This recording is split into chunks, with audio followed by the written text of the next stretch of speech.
right, welcome to Ultimate Fight Clan. I've got a guest with me today. Pleasure to welcome Chris. How you doing, Chris? Oh, I'm doing fine. Yeah, not too Now, bad today. I was wondering whether you were going to give me the old pay respects kung fu hands, but you have. Thanks very I'm much. doing that and just as far as you want, but the stuff. Respects. And listen, I appreciate your time. Thanks for taking the time out to come on. Thanks a lot for this. Appreciate it, mate. Yeah. So I've been asked to do podcasts and things before, but but I'll give it a go for you. So yeah, thank you for having me. And there you go. Maybe the first of many, mate. We'll see. Now, out of interest, because I do always find these things interesting, would you like to reveal where you are at the moment? Because that's an interesting backdrop you've got there. Now, I can hear things going on in the background. Where are you? I mean, the fabulous John Lewis Cafe. We've got caught on the hoof. There's something stuff outside. You gave it a call. So I've rushed to the place that had Wi-Fi, and that didn't work. So here we are, next to John Lewis Cafe. So thank you, Mr.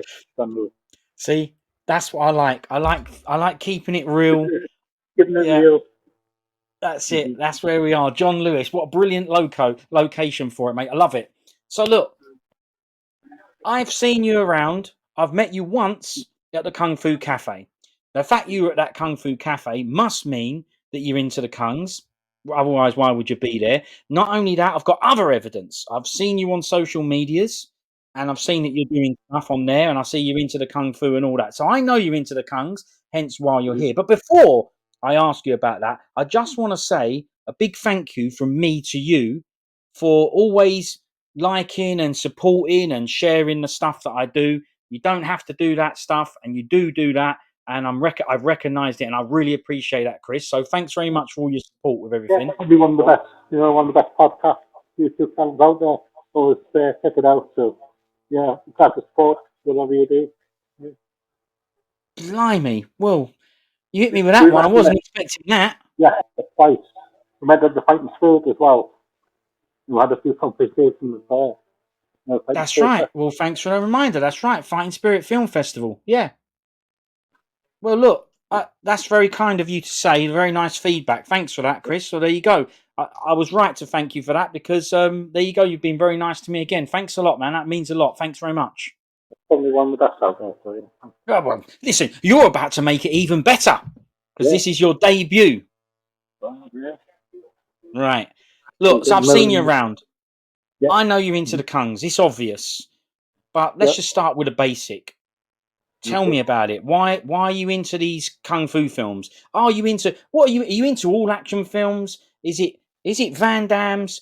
Is it Hong Kong stuff? What are we saying? Give me some sort of lowdown on you and your entrance into martial arts movies or action movies, whatever it is. Hit me with it. Yeah, very much like your story, like with something to keep you entertained as a kid. I know was about 4 or 5. I don't know if you remember. We had there on the BBC. They have Western, on BBC Two. I used to, keep me entertained. I used to watch my parents just watch like that. I used to dress up as a cowboy, things like that. And then, one weekend there wasn't a Western program on, so the kids entertained my dad. Like got a video set out that or something that he did the night before to Enter the Dragon. Okay. He just for that was fun. Okay, hold fire, because your audio's breaking up a little bit, and I want to hear you, and I want to make sure I'm hearing you properly. Yeah. So it started off with westerns, yeah. Yeah, every weekend we took like just because the military to watch the Western program, BBC. Yeah, It was mainly wasn't John Wayne stuff. I think it was mainly James Stewart and things like that. And, it's interesting, isn't it? The connection between, it seems, kung fu films and westerns, because there's quite a lot of people, especially Italian stuff, spaghetti westerns. Quite a lot of people that I speak to that like the Hong Kong films, the kung fu, and they also like spaghetti westerns and stuff as well. I thought that when I say I thought it was just me, I knew it wasn't just me, but I'm always surprised when almost everyone I speak to that's into the kung fu seems to like Italian, at least spaghetti westerns as well. You like the spaghetti westerns as well? Yeah, as well, yeah. Anything to do with the Old West, something like that. Yeah, I think Frederick Kubuski and Sergio Leone, the Dallas Trilogy, that's my favourite. It all depends from there, from what this is. And like the BBC, dressing up as the cowboy, had only, the outfit and things like that. So yeah, it's just carried on there. But Brilliant. like I said, one weekend there wasn't any cowboy programs on. So that's when my dad goes, but he kissed the night before. Bearing in mind we had only had a Betamax video player. This was in the mid '80s, and I may have Betamax. like yeah. We still had Betamax because he got a tip of someone at work. So he said, "Oh, he's going to use it until it blows up." That was the first thing he did. And so we could only watch films that he used of the night before, or there was a corner shop, a stock Betamax video. Right. That, that was it. And So, this was your dad that this is yeah, influence from your dad, the cowboy stuff, yeah? yeah, because his dad was the same because my granddad on my dad's side, he went to the Buffalo Bill Wild West show in Yeah. Sunderland. When Yeah, yeah. he came there in Sunderland, like Danny Oakley and all these people. My parents were a bit older. This was I would say, in the early 1900s, I think. My granddad was born in Sunderland and when it stopped over and we had sales of what they did. That sort of influenced my dad, influenced me, like growing up in all the Wild West and all the sales of things that you'd read about. Well, yeah, it's fair enough. Like I said, I understand the connection because I love the stuff as well. And I'm just going to ask you, Chris, just to make sure. I know you're in a public place, but just make sure you speak up as loud as you can. So I know you might be a little bit self Yeah. conscious, but you just speak up as loud as you Well, can so that we can hear you. All right? yeah, put it in the video later. Yeah, yeah. You heard Right. better? Yeah. Listen, we'll fight through it because we know you've got, your Wi-Fi and you're in a public place. But I'm just saying as loud as you can, just so that we can hear. Anyway, so you mentioned the cowboy stuff and Betamax. So these Betamax tapes that you had, do you Yeah. still have any of these Betamax tapes, or are they long The gone? long gone with the player. Like I said, he played it till it blew up, and then this like VFS, we got opportunity to keep VFS player after about 1989. That's when we sort of, VHS is sort of the modern world by then. Caught up with the modern world, yeah. Went from Betamax to VHS, yeah. I mean, I kind of like the Betamax more because they were a bit smaller, weren't they? But like with And anything, the they're picture was better. Picture was better. I better, remember the yeah. picture. Yeah, better picture for the Peter Max, but it's just like clear, didn't it? Yeah, And, but and yeah, there's always one had one that wins, right? one had HD like DVD lost against Blu-ray, and Betamax lost against. I don't know who owns VHS because we know that with HD DVD. I mean, I can't remember who was HD DVD. Who's owned that? But anyway, Sony were the ones with Blu-ray, weren't they? But HD DVD, who was HD DVD? Toshiba, maybe someone like that. I think. But anyway, one of the formats won, didn't they? Which was Blu-ray, and in back then it was VHS that beat Betamax for whatever reason. Yeah, even though Betamax was better, smaller, more compact, and as you've just said there, even a better picture. yeah. Strange one, We only strange had that yeah. sometimes. We only had about 4K documents and the rest is what we take for TV. It was like the James Bond films, Strange. what the hell, Southern Comfort, and that was Yeah, Caribbean. Um, I think it was the Snooker as well from Faulty Towers. There were like only four. There were half.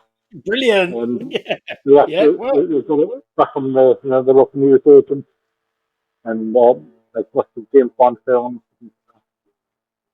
Um, I think in 1989 we got to VHS. And I think the first video that we saw was Back to the One, which was my dad wasn't a fan of, and it was a few dollars more. I think one of got out after that. I remember that. That's my favourite one. The second one for a few dollars more. Yeah, yeah.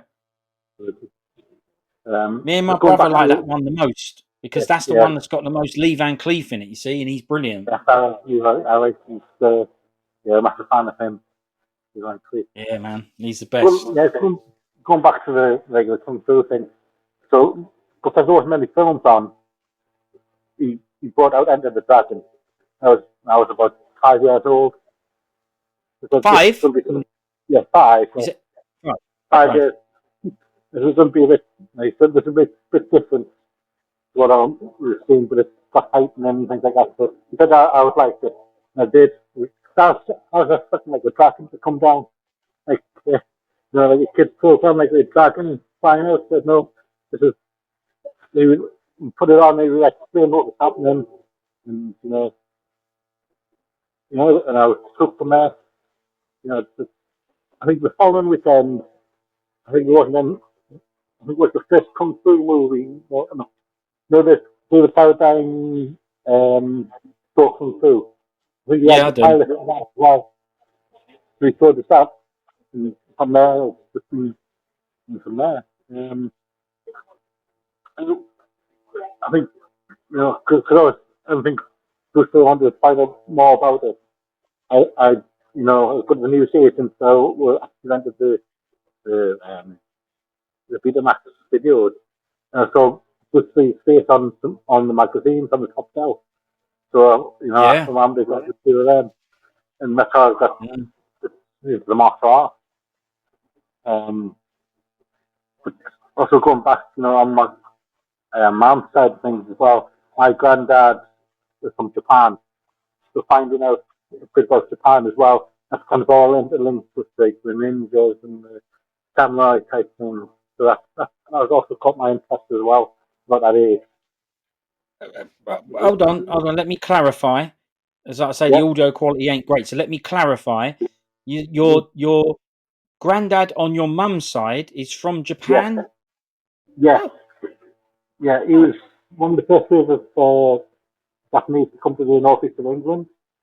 oh. He was supposed to go to Rio de Janeiro to work in the field there, the sugar field. There's a large population of Japanese. Um, I think at the time they were saying there wasn't any work in Japan for them, so they had to move, emigrate to other places. So this was like the 1920s, early 1920s. So he moved. I think he was only 18 or something like that at the time. Right, He was good. He went off to Rio de Janeiro, but he didn't have the correct paperwork, so he had to quickly jump on another ship, which was to England. So a few people rushing to England anyway. So he met up with them, and they all came to the office of England. That's how that's the right. story. Okay. Yeah. Mm-hmm. So he was destined for Brazil, Yeah, Rio de and they Janeiro. said no, and he went, "Well, I've got to go somewhere now," and he jumped on a ship and ended Well, up in kind of England. got caught about the papers. So I don't know if he was supposed to sign in to get the proper papers at the time or something like that. But you know, they said no, and he jumped before they could catch him and deport him back to Japan. And Right. he used to put him in the office of England, so that's how he ended up here. Okay. Yeah. Well, that's interesting, and yeah, ended up here, and that's why you're still sitting there in the north of England, right? Yes, I'm still based in North England, but I've traveled all over, like London, the middle, it's wherever the martial arts is. That's where I travel. Even from Hong Kong, relevant martial arts. Yeah. No, I noticed that. I noticed that you went to Hong Kong. How many times have you been to Hong Kong? Just the once, but Just hopefully the once. next Yeah. year, yeah, just want hopefully next year we'll get back out there. Yeah. Yeah. No, I saw you went and saw Bay Logan when you were there and all that. I noticed. Yeah. I see. Yeah. Brilliant, mate. So, Enter the Dragon. It's Enter the Dragon's fault that you're into the kung fu's. Yeah. We blame Yeah, Enter the Dragon. Yeah. under the dragon, because with the violence, it was like very much censored, the censored version. So my dad was explaining what was happening to it. So it was doing like a narrative as it was going on. And so from there, I think the second one after that was the Game of Death.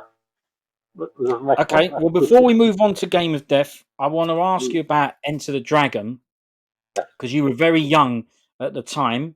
Obviously, that's when you first saw it, but we know that you would have seen it hundreds of times after that because you would have rewatched it.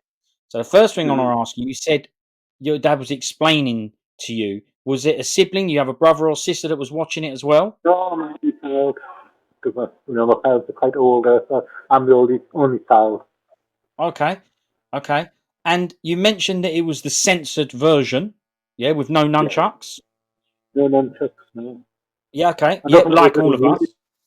I think it was just from Town 4, so I don't know, Yeah. anything else of it. But I don't recall there being any music either, so, I Yeah, think, because there's a small bit in there, isn't there? Yeah.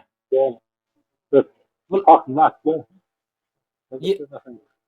because I mean, we got lucky, me and my brother, because, like I said, the tape that my uncle showed us that had the it had the nunchucks in it. It was after that videotape. Any version that we saw after that videotape that my uncle had, it was a double bill with Bruce Lee, the Man, the Myth, and the Dragon on. And both of those versions had nunchucks in. So I don't know where he got it from. He doesn't remember where he got it from, but we only saw any versions that came out after that. We saw censored versions. So we'd gone from, believe it or not with all films, but with those two particular films, we'd gone from uncut nunchucks to it's come out on video. Let's buy it. There's no nunchucks in it. Oh, it's come out on DVD even at the time. I think even some of the DVDs didn't have it. So it was weird for us because we went from seeing the nunchucks to not having the nunchucks. So we was always going back to that old videotape and having to rewatch those versions. Weird. No. So we got lucky with those. Only with those two films, though. Everything else, Way of the Dragon, Fist of Fury, all of those we saw, no nunchucks. Yeah. So Well, I the didn't question for really, you. Sorry, go on. no, I didn't really know it's about all the unplugging, because it's just a story. There's a stuff in there like 4 or 5 or whatever many years old, it's just a story. Yeah. So I just got it into it until later. Knew a bit more about it for the magazines and meeting other people at school. Because they were all into it as well. All the people that I went to school with, they were just the same as me in the martial arts. And they were on to like Van Damme and, the Street Fighter games and things like that. Oh yes. I was never Yeah, into Van Damme films, really. I respect it now, but back then when I was watching Hong Kong films and people were showing me things like Bloodsport, I was already watching, I don't know, whatever, Police Story and Snake and Eagle Shadow. So that stuff paled in comparison to the stuff I was watching. And I see it differently now. I respect it for what it is now. But back then, I sort of shunned that stuff and went, "What's this rubbish American stuff? I'm watching all the real stuff." much like you, I was very much into the Hong Kong stuff only. And I didn't think I would get my hands on and come Right. through the magazines as well, and martial arts industry and combat magazines. And then we have school was into like Van Damme, Seagal, and things like that. And I saw them, the magazines. They said, "Oh, it's completely different to what they were into." They like kind of offended with it. They enjoyed it, the Street Fighter and the Mortal Kombat Mm. like aspect of it. That's what they connected with. And at school we used to play, Street Fighter, like reenactors, like play it, or on computer games we would actually pretend to be the characters and sort of beat each other up during the during in the play yard. Also play Now, like speaking of Street Fighter, we might as well stick on Street Fighter for a minute. Was you any good? Any good at Street Fighter? yeah, not too bad. It was the second one I think, and it was a Street Fighter Ultra. That was brought in after it, the Super Nintendo. Remember that? It was Oh, so part you're playing two. on Super Nintendo. So Super Nintendo Yeah, had Street Fighter 2 World Warrior, then it had yeah. Street Fighter 2 Hyper Fighting, and then after that they released Super Street Fighter 2 on Mega Drive I think that and Super Nintendo. Yeah. I think it was Super Street Fighter 2. Yeah, that was hard. Um, yeah, not too bad.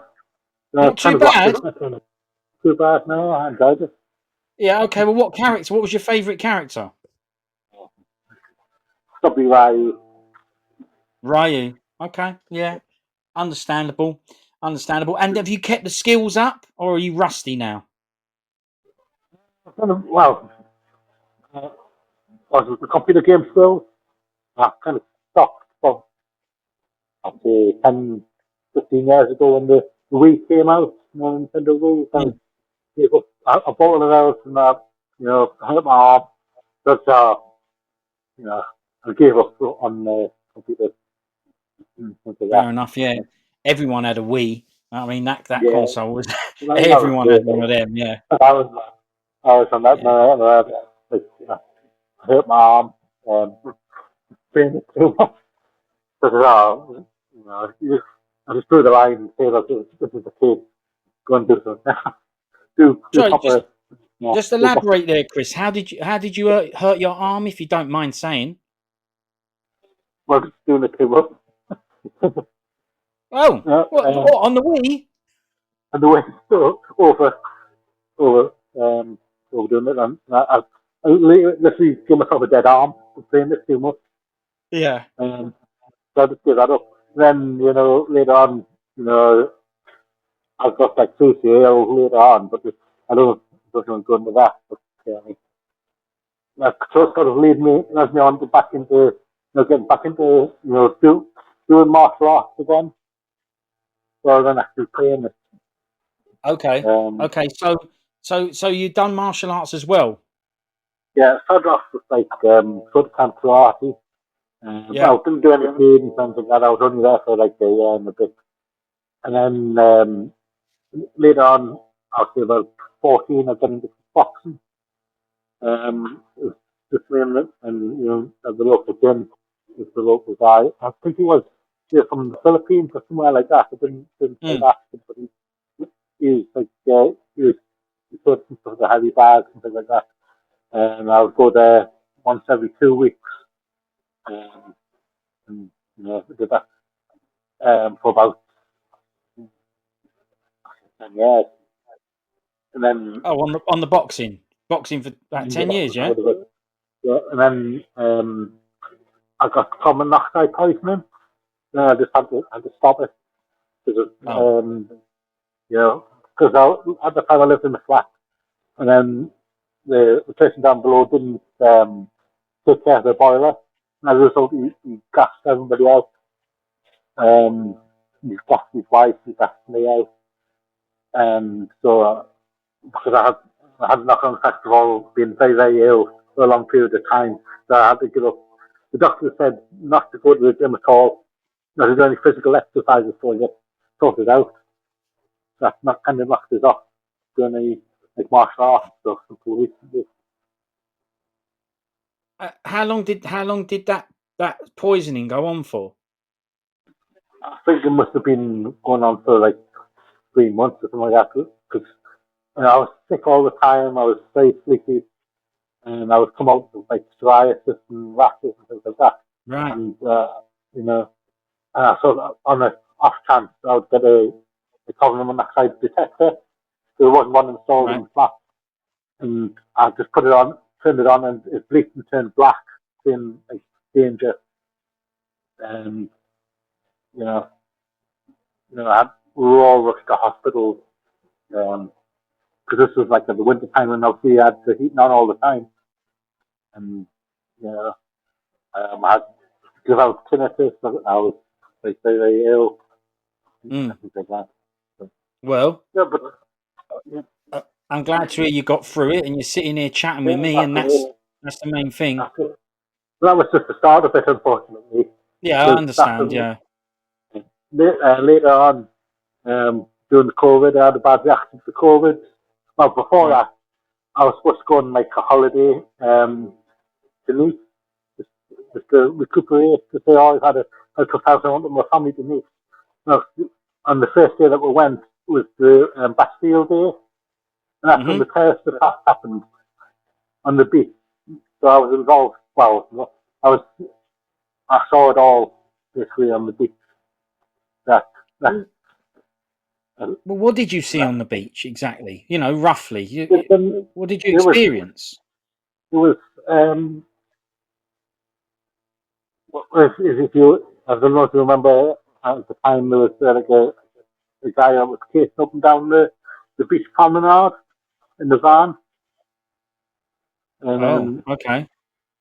so Yeah. I saw him during the day, and then at night time when I came back for I was taking some photos of fireworks and stuff like that. So he plowed into quite a few people, and, and it was I don't know if he had weapons or anything like that, but there's quite a few people attacked. Um, yeah, it, it, it was pretty bad going. There's quite a few people went missing, and I think there's quite a Right. few fatalities, unfortunately.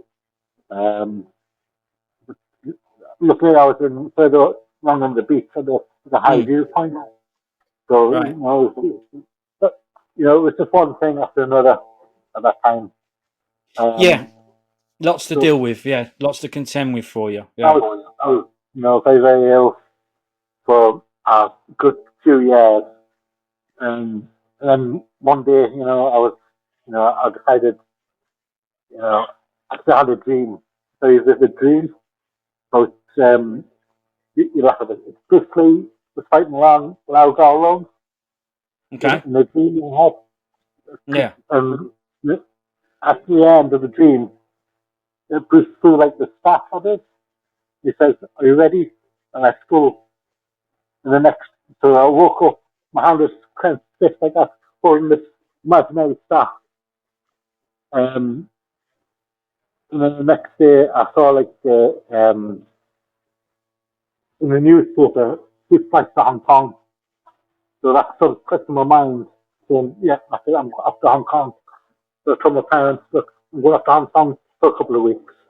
So hopefully that would make it feel better. Yeah. And it, that's It where I am did. today. Yeah, Yeah. You see. the Yeah.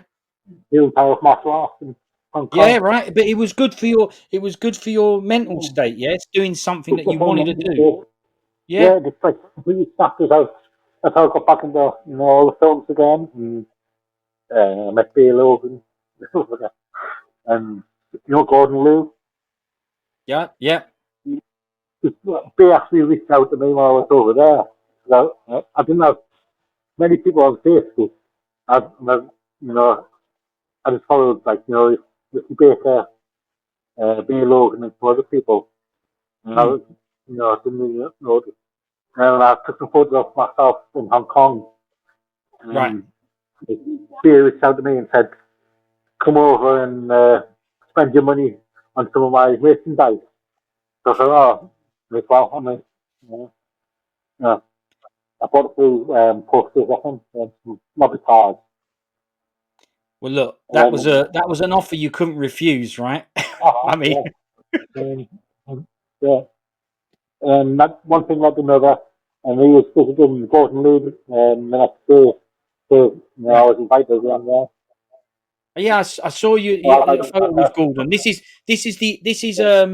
I don't know what year it was, but this is old Gordon, right? When he's in hospital and stuff, or this was 2018 when he was when he 2018. was in, yeah. So I think was it 5 years before he had a stroke. This was in 2018, no 2019 when I went to Hong Kong. Yeah, 2019. It was about May time. It was in his care home.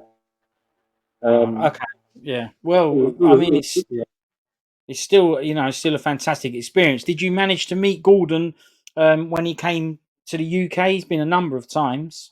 I must have been about 10 years old. I don't know. I've heard about it through like a few friends who were there. It was like a cold winter, wasn't it? So yeah, a few people told stories about it. About Tim and Mark Houghton.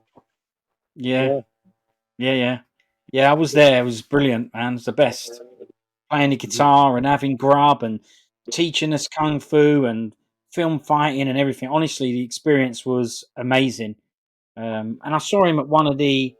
You remember they used to have a martial arts show? It was called Seni. and Yeah, I heard of that. Yeah, I heard. yeah, he was at one of those as well. I saw him there as well. So luckily I met him a few times. So, but not over in Hong Kong like you have. That's that's good. That I did notice that you've done that, and good on Bay Logan to invite you over. No one's refusing that. Come and buy some merchandise in Hong Kong. Yeah, Yeah, so these fortress of solitude in the middle of nowhere, and just had a, I think he was expecting us to buy a bit more stuff, but I bought a few lobby cards from We're the Dragon. I bought some Jimmy Wan Yu, it was King Box stuff. So I've got them tucked away. that's it. Yeah, Lovely. so, You yeah, see, it's an important message, though, Chris, right? Because you've obviously been through a lot of turmoil, stressful, hard times, right? And you chose then, once you had the vivid dream, Lalgarlo having a fight with Bruce, you chose yeah, then, that gave you a message to say, look, I've got to do things, I've got to pick myself up, I've got to do things that make me happy, yeah. right? That really was it, really. So I was miserable for, quite a while. So that was just like, like a breaking point of, yeah, let's go and do this, you know. And Look, yeah, it's not anything. it's an important message to send to other people, right? That are obviously all going through hard times as well. The dream was the thing that done it, and the newspaper clippings with the cheap flights. It all, it all happened at the same time, but you still took action on that. You could have seen those, could have had that dream and gone, that was a good dream. You could have seen those newspaper cheap flights and gonna go, okay, yeah, I know, but I can't be bothered, or I don't fancy. You didn't. You acted upon it, and you've said yourself that was good medicine for you, because you went and you said it was going to make you. Hopefully, it'll make me feel better. And the answer is, it did make you feel better. So yeah, it's important to take up on these things and do these things. And then things kind of spiraled on from there. I think where I'm today, I think from that moment, from the Fighting Spirit Festival, the articles that I write, and the people I've met, particularly for the Kung Fu Cafe and things like that. That's all, Yeah, when I came back from Hong Kong, I wanted to do something, so I connected with James Campbell in North East, was a talented filmmaker, and he was going to do like a book exploitation movie. So I connected up with him so I could help him. Um, Ultimately, he didn't have enough funding, so we started filming, and that kind of like ended that. But hopefully, we can do something there. And also, I tried to bring Lauren Aberdeen over, from King of the Kickboxers, and that's all. I'll try and do that. But COVID hit, so we mm. couldn't get the event. But they're all linked in terms of me meeting up with, still from the Titan Spirit, Ricky Baker, the Kung Fu Cafe, and all the people, Rodney, who's been Rodney, on the yeah, few, the best, yeah, brilliant. those guys. Rodney Tarrant, yeah, brilliant. Brendan, brilliant blokes. Yeah, that's how I met all them. And so, stay friends with them. Yeah, well, this is it, right? The community is nice. Everyone likes the stuff, and everyone's friendly, so it's good. And this is good for you and your mental state, and keep you raised up, keep your spirits high. So, but good for you though, Chris, because I know you've probably been through these periods, but you got yourself up and out of that. Only you could do that, and you managed it, because you could have just stayed at home and depressed, but you didn't. Yeah, yeah. Yeah, and it's because of martial arts as well, because, I don't think, if I'd been into horror films, I don't think I would have, done what I've done. But, you know, martial arts and, martial arts films and magazines, that's motivated me.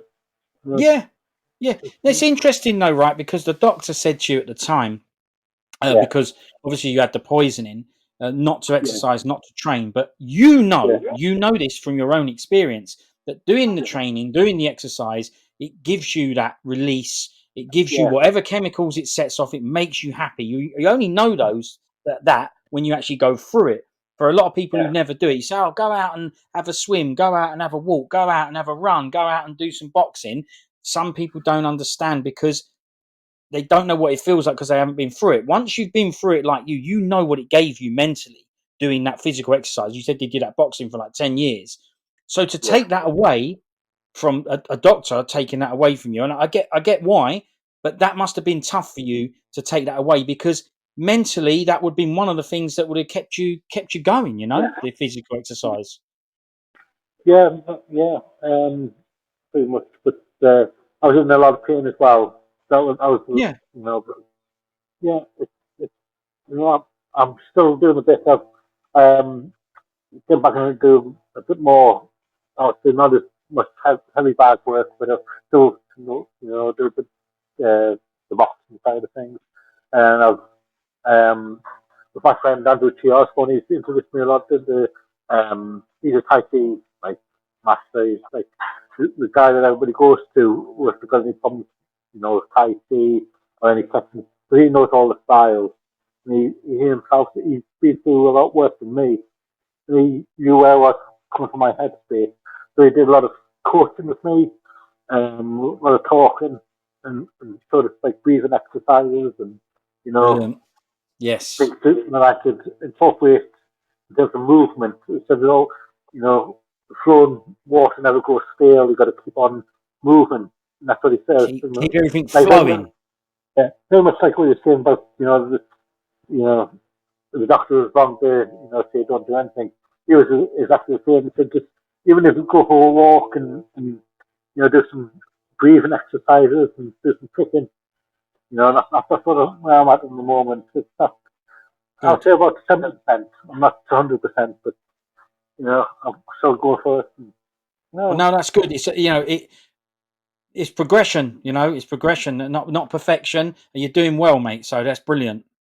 yeah, yeah. You Mm-hmm. can do some stuff. Now, look, so it always comes back to the Kung, right? Because you just said it there. Sure. You wasn't very well when you used Tai Chi to help you out. I mean, it's brilliant, mate. You used going to Hong Kong and a trip to fuel the happiness side of you, to get you mentally straight. And now you're going out and mixing with people and chatting with like-minded people. And, we're all nice and all friendly. Like you say, Rodney, Tarek, Brendan, all lovely fellas. And it's nice, right? Mm-hmm. Because it's mixing with these nice people. And that's also good for this. So I'm glad to hear it. Yeah, no, actually, yeah, it's good.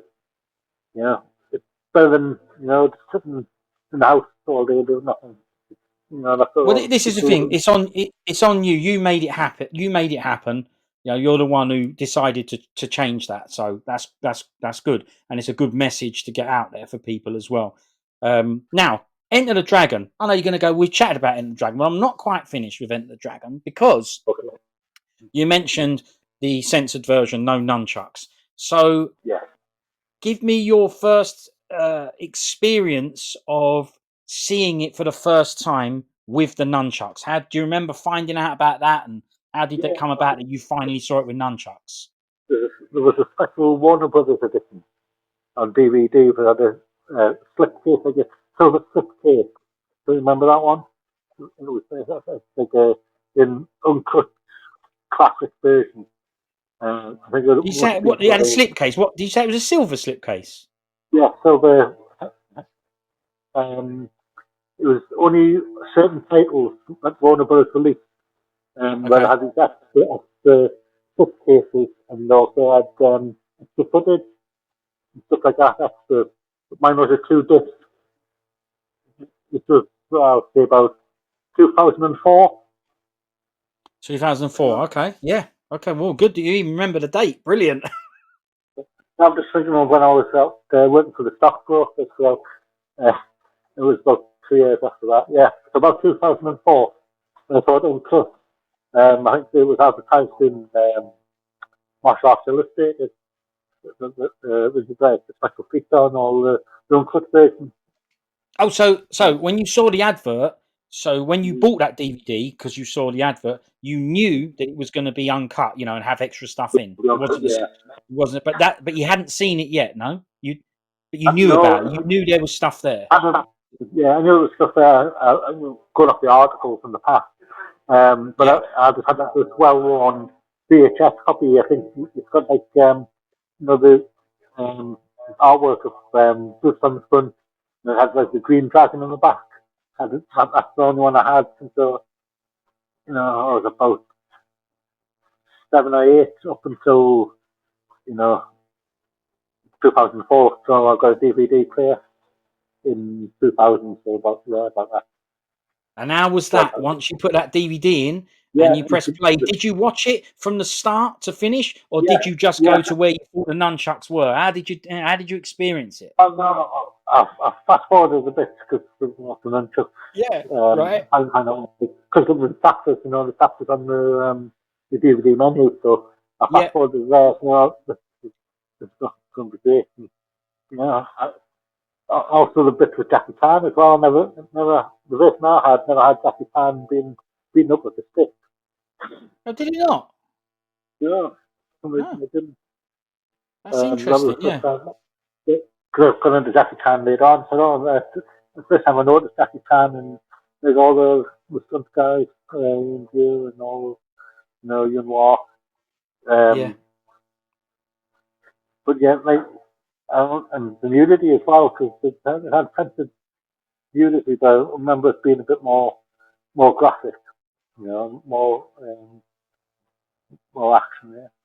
So yeah, I think that was the main selling point for me, seeing the cut on just, yeah. yeah. Amazing, right? I mean, to see when you see it for the Yeah, first time. Like I say, I had that experience with the other Bruces, but with Enter the Dragon, I'd grown up watching nunchucks, so it was weird. But it's interesting to hear that you had it all those years with no nunchucks, and then what was your first experience of it? So it was that Warner Brothers DVD. Yeah, that was later on. I got the Hong Kong Legends box set with um, all the boosters and all the other offshoots of the especially the same film, but it had like extras. So I remember collecting all the Hong Kong Legends stuff at yeah. the same time. Uh, about, about 2004. You kept it all. You still So got all that. You still got all the Hong Kong Legend stuff that you bought at the time. I was my flat. There wasn't any space, so I just gave it all away. Hey, Moved back in, gave it all the charity or in the bin because I didn't think it was a collector's market. Didn't think it was just I didn't know anything about that. I just threw them away. Had all the Impact magazines, all Combat, and all posters, all that. Just binned it all. There wasn't any space in my flat. And oh, then when I moved back into my parents' house, a couple of years later, um, there wasn't any space there for them, so I binned whatever else I had collected. oh, And I was at my flat. mm. And it wasn't until I looked on, Facebook and social media, and there was a collector's market for it. Like, I had all them. Buy all the videos, all the, and like, we go for serious money on eBay. Some of the DVDs I I had, know. some Yeah, of the ocean, I had ocean tour videos and all these American region A or whatever region one VHS cassettes. Because I had relatives out there on holidays there, I was going backwards, and I had like a VHS player that played all the American stuff, American movies, and I just put it on, put it all in bin one week to the bin, to be rotten away somewhere in the landfill somewhere. well, look, in all seriousness, right? As disappointing as that is for us, because we like the stuff. These things Yeah, happen, and yeah, you know because of the things you've been through in your life that it is just stuff. Okay, yeah. there's things that are way more important than that stuff. So you can be at peace with it. You can you know I understand, but these things they don't mean anything really. They're good. They make you happy. It's stuff that you like.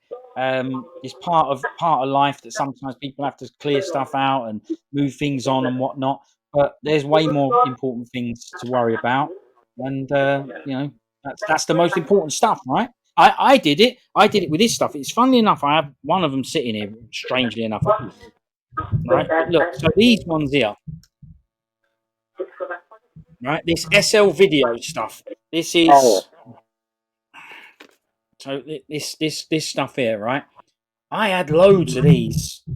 I'm going to say, well, no, I know for a fact it was hundreds of them, And there was one point where I went, I need to get rid of some stuff. But not because I didn't want it. It isn't because I didn't want it. It's because the ceiling had cracks in it. Right? So things were getting a little bit heavy. And I thought, I actually am going to genuinely have to do something about the stuff. So I had a clear up. And yeah, when I say I clear up, I didn't clear stuff out really. I just organized it, got it all together. And I remember talking to my brother at the time because these are things that we collected together. And I said to him, all these old vids that we got from Shepherd's Bush and whatnot, they're all crap qual and this, that, and the other. And this was before I was doing anything on YouTube.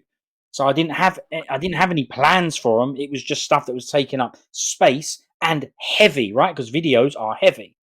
So I kept all the vids. The only stuff I didn't keep was that stuff. I went, well, something's got to do. I can't get rid of all the big box VPDs, and I don't want to get rid of them. I didn't want to, honestly, I didn't want to get rid of these either.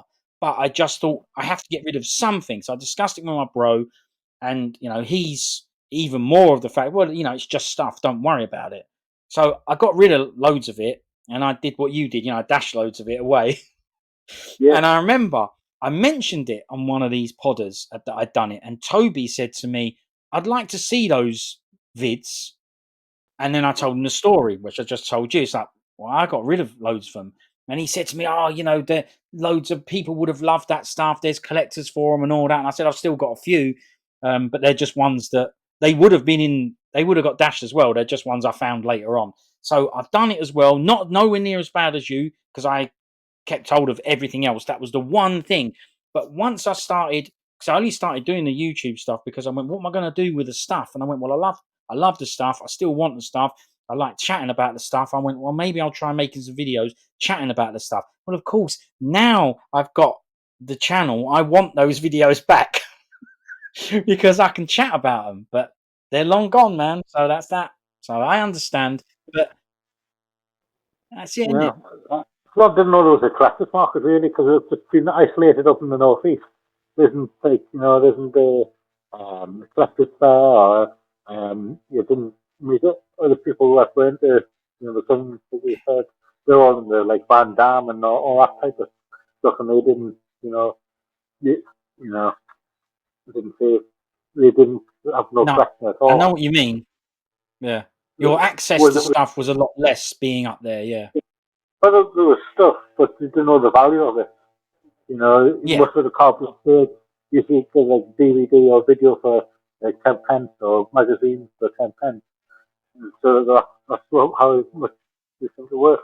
Yeah. I remember Yeah. hitting, loads and loads of, you know, cheap VHSs, so like, like 100 mantis and stuff like that. 10 pence each, so like 100 £10 worth of stuff, and then the sale and just throw them away after that. So there isn't any they're disposable. That only cost 10 pence. But it Yeah. wasn't until later on that you see how much people treasure them.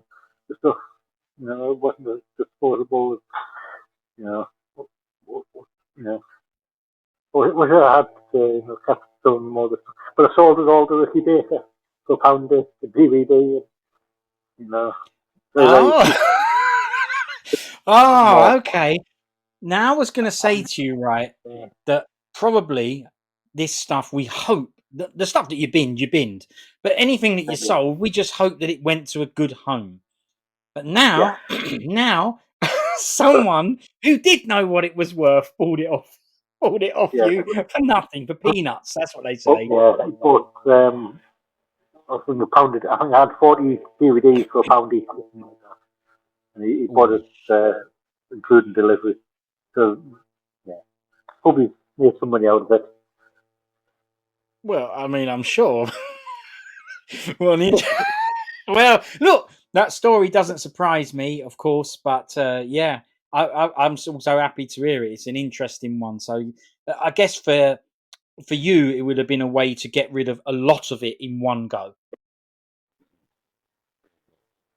Yeah, rather than one here, one there, it's just give it all him. gone then because you needed to clear out, right? Yeah, and he's the only person I know, other than putting it on eBay where you get charged, and I was like, maybe good at him and he could give it out to his, business and fans. And so someone out there to all my DVD. Look, all we can do is hope that the person who eventually got them, they love them and they went to a good home, right? And that's it, right? Yeah. Yeah, and that's all good. You know what I mean? Anyway, looking at the time, we'll leave it there. I know there's a lot more to talk to you about because, like I say, I've seen the stuff you've been involved in. There's all sorts of projects that you've got yourself involved in, and I'm more than happy to chat about them as long as you're more than happy to come back on another chat about them as well. Yeah. Maybe when I'm back at home, I can, with the Wi-Fi a bit better, we can do a bit. They should get something about the Spaghetti Western. So we can talk a bit about that as well. That would be good. Yeah, no worries. All right. So look, like I say, we'll leave it there and then we'll reconvene because we've got plenty Yeah. more stuff to chat about. Yeah. Yeah. Okay. So, Well, that's been a pleasure. well, listen, thanks, Chris. I appreciate you coming on again. Thanks again. Put some footage we can use. Yeah. Speak to you later. Yeah. Nice one. Thanks a lot for doing it, Chris. I appreciate it. Thanks for your time, mate. I'll see you in a bit.